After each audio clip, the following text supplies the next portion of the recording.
लोभ नहीं होगा, तृष्णा नहीं होगी, लालच नहीं होगा, तो महाराज क्या होगा फिर भगवान कृपा करेंगे।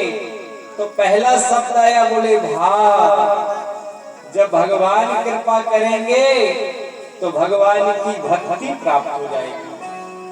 बोले जब हमारा हृदय शुद्ध हो जाएगा, अंतःकरण शुद्ध हो जाएगा, मन पवित्र हो जाएगा, तो भगवान अपनी ओर खींच लेंगे आपको और आपके ऊपर कृपा करेंगे और आपको भगवान की भक्ति प्राप्त हो जाएगी। बोले महाराज भाव से भक्ति प्राप्त हो जाएगी, और जब भक्ति प्राप्त हो जाएगी आपके अंदर तो ज्ञान स्वतः ही आ जाएगा। ज्ञान आ जाएगा आपको भक्ति के माध्यम से। ज्ञान से आपको ये पता चल जाएगा कि एक पाप है कि पुण्य है, कि महाराज झूठ बोलने से क्या होता है, अपशब्द बोलने से क्या होता है। महाराज जब भक्ति आ जाएगी तो ज्ञान आ जाएगा, और जब आपके अंदर ज्ञान आ जाएगा तो आपको ये लगेगा सारा जगत मिथ्या है, इस जगत में कुछ नहीं रखा।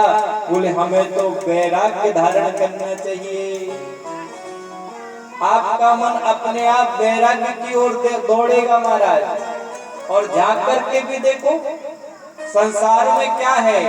बोले मैं अरु मोर तोर में माया। बोले संसार एक माया जाल से ग्रसित है। कैसे ग्रसित है? आपने एक मकड़ी देखी, मकड़ी जाला घूमती है और ऐसे जाला घूमता घूमता जाता, वो बड़ा हो जाता और अंत में मकड़ी उसी में फंस जाती है। देखा है ना, मकड़ी उसी जाले में फंसी मिलती है, मृत्यु को प्राप्त हो जाती है। बोले मैं अरु मोर तोर में माया, और जही बस की नहीं जीव निकाया। ये संसार महाराज माया जाल है, तो आपका मन वैराग्य की ओर दौड़ेगा। बोले महाराज वैराग्य कई प्रकार से होता है। ये नहीं कि वस्त्र पहन लिए और जंगल के लिए प्रस्थान कर गए या किसी आश्रम में रहने लगे तो वो वैराग्य। बोले नहीं, बोले अपनी इंद्रियों को अपने वश में कर लो।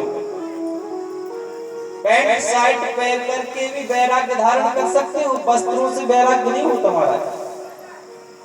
कि वस्त्र पहन लिए तो वैराग हो गया, मुंडन करवा लिया तो वैराग हो गया, कि बाल रख लिए तो वैराग हो गया, इससे वैराग नहीं होता।